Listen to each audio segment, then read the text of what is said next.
नमस्कार।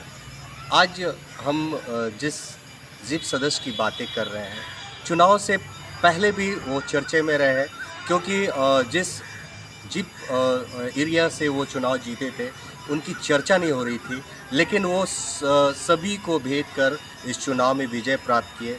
उसके बाद चुनाव जीतने के बाद भी बहुत चर्चे में तब रहे, जब ढुल्लू महतो जो बीजेपी से आते हैं, विधायक हैं बाघमारा के, और पिंटू सिंह उर्फ संजय सिंह जिनसे हम अभी बात करने जा रहे हैं, वो भी बीजेपी से हैं, लेकिन उन्होंने अपने पार्टी के चेयरमैन को वोट नहीं किया।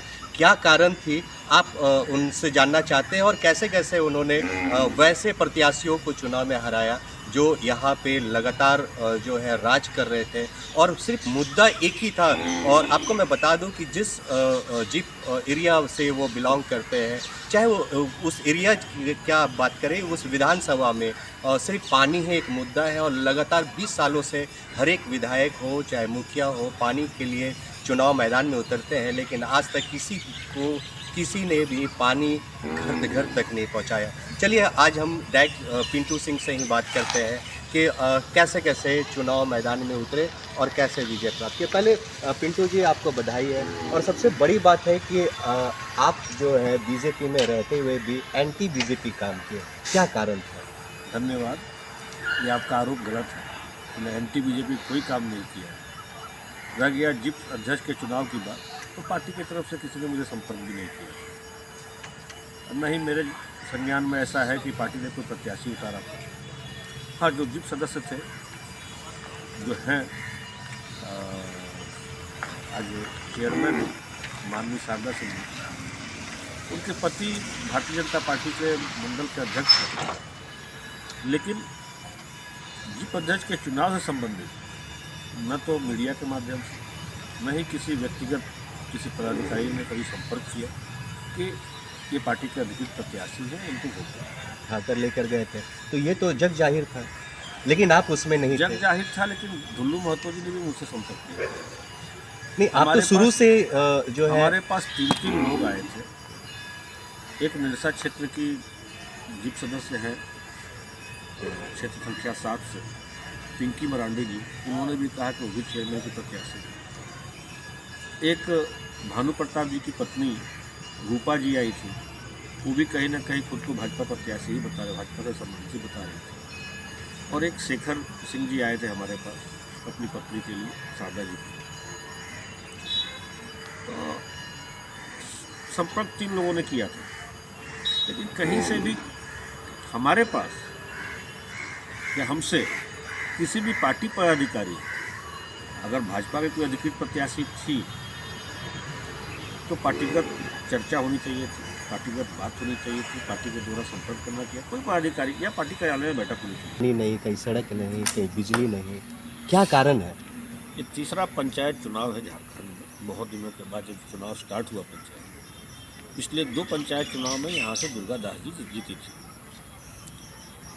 अब दुर्गा दास जी जिला परिषद का चुनाव तो जीती थी, लेकिन विधानसभा भी लड़ी थी। विधानसभा में उनको नोटा से भी कम होता है। जिला परिषद रहते हुए वो विधानसभा लड़ता है। जमीनी वो नहीं थी। जमीनी होती तो जमीन के समस्याओं से अवगत होती। उनके खिलाफ जो सबसे बड़ी चर्चा थी क्षेत्र में जनता के बीच, उनके घर जाते थे लोग तो वो मिलती नहीं थी। फ़ोन करने पे फ़ोन रिसीव नहीं करते थे। कभी रांची, कभी दिल्ली, घर से ही मैसेज मिलता था। और विशेषकर कोरोना के आपातकाल में, उसको मैं आपातकाल इसलिए बोलता हूँ कि पूरा देश न केवल संक्रमण से बल्कि आर्थिक कारणों से भी जूझ रहा था। जो रोजाना काम करने वाले लोग थे, उनके पास नौकरी नहीं थी, उनके पास रोजगार नहीं था, वो बैठ गए थे घर।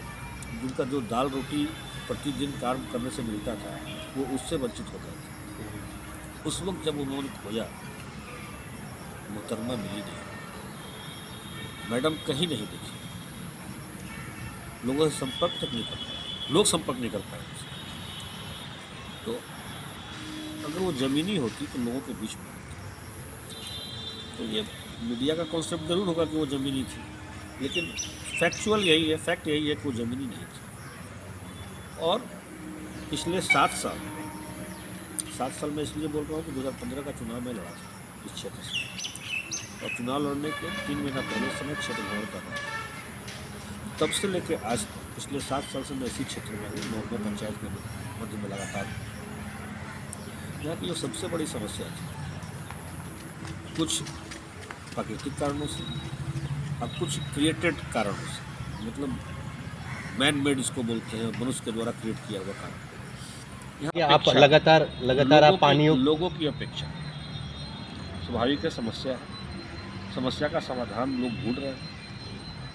उन्होंने कई लोगों को देखा, इस बार मुझे चुना है, और आप देखेंगे कि हमारी पहली बैठक जो 14 तारीख को हुई थी, उसमें मैंने पेयजल से संबंधित 2 गाँव, एक क्योंकि तिलतोड़िया के लिए हम लोग पीसीएल के माध्यम से पहले ही काम कर रहे हैं और वो लगभग होने वाला है, तो तिलतोड़िया छोड़कर सिरपुरिया और डोमहुई, 2 जगह को पानी देने के लिए हम लोगों ने, मैंने पहले बैठक में ही अपने अध्यक्ष महोदया से मैंने रिक्वेस्ट किया था और प्रश्न उठाया था, और पत्र के माध्यम से भी मैंने सिरपुरिया और डोमहुई, जिसको पुराना पल्हापुर बोलते हैं, उसको CSR के तहत MPL पानी दे, पेयजल दे, इसके लिए मैंने वहाँ प्रश्न भी उठाया, पत्र भी दिया पहले बैठक।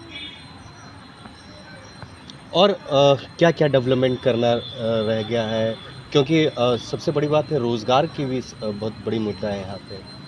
रोजगार तो है, और आज तक रोजगार कभी मुद्दा नहीं बन पाया चुनाव में। आशा करते हैं कम से कम मेरे क्षेत्र में आने वाले चुनाव से पहले पेयजल की समस्या और बिजली की समस्या को हम लोग दुरुस्त कर लेंगे, ताकि यहाँ के युवाओं के रोजगार की समस्या को लेकर के हम लोग विधानसभा चुनाव वो मुद्दा हो और उस पर चुनाव लड़ा जाए। भाजपा के प्रत्याशी हैं हमारी विधायक मैडम, तो रोजगार मुद्दा हो, ये मेरा सोचना है।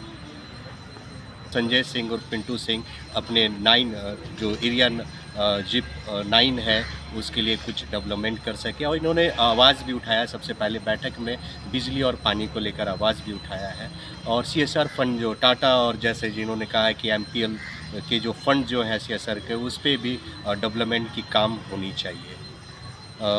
निरसा से सहयोगी मनोज के साथ कुंदन सिंह, समाचार प्लस के लिए।